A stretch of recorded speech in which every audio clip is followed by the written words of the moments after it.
ಅವರು 9 ಗಂಟೆಗೆಲ್ಲ ಮನೆಗೆ ಬಂದಿದ್ದರು. 11 ಗಂಟೆಗೆ ಒಂದು ಫೋನ್ ಕಾಲ್ ಬಂತು. ಇದು ಒಬ್ಬಳು ಹುಡುಗ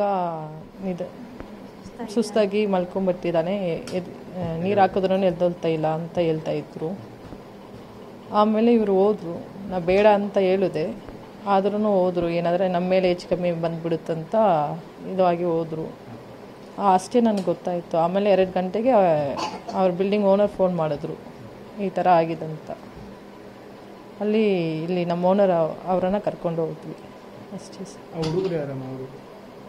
ಅವ್ರ ಹುಡುಗರು ಬೀಗರಂತೆ. ಅಲ್ಲಿ ಹೋದಾದ್ಮೇಲೆ ಗೊತ್ತಾಯಿತು, ಮುಂಚೆ ನಮಗೆ ಗೊತ್ತಿಲ್ಲ. ಹಾಂ, ಅವರೇ ಫೋನ್ ಮಾಡಿದ್ರು, ಈ ಥರ ಆಗಿದಂತ. ಹಾಂ, ಹುಷಾರಿಲ್ಲ. 15 ಡೇಸ್ ಬಿಫೋರ್ ಅಂತ ಅಲ್ಲಿ ಹೇಳ್ತಾ ಇದ್ದಾರೆ. ಅವರು ಇಲ್ಲಿ 5 to 7 ಕೆಲಸ ನಡೆಯುತ್ತೆ. ಟಿಪ್ಟೂರಲ್ಲೆಲ್ಲೋ ಮಾಡ್ತಾ ಇದ್ದಾರೆ. ಹಾಂ, ಕಾಂಟ್ರಾಕ್ಟ್ ವರ್ಕೆ ಮಾಡ್ತಾರೆ. ಹಾಂ, ಲೋಕಲ್ಲೂ ಇದ್ದಾರೆ, ಅಲ್ಲಿಯವರೂ ಸ್ವಲ್ಪ ಬಂದು ಮಾಡ್ತಾ ಇದ್ದಾರೆ.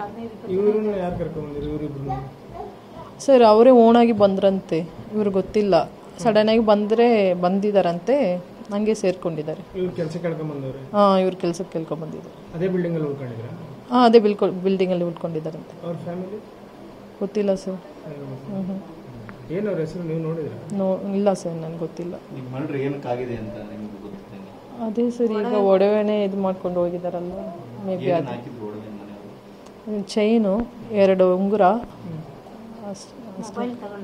ಮೊಬೈಲ್ನೂ ತಗೊಂಡು ಹೋಗಿದ್ದಾರೆ. ಅವ್ರ ಗಾಡಿಯಲ್ಲೇ ಎಸ್ಕೇಪ್ ಆಗಿದ್ದಾರೆ.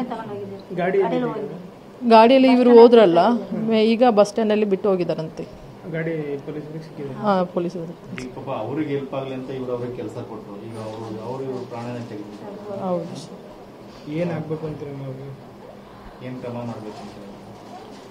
ಏನು ಮಾಡಿದ್ರೆ ನಮ್ಮ ಯಜಮಾನ ಬರಲ್ಲ ಸರ್. ಹೇಮಲತಾ.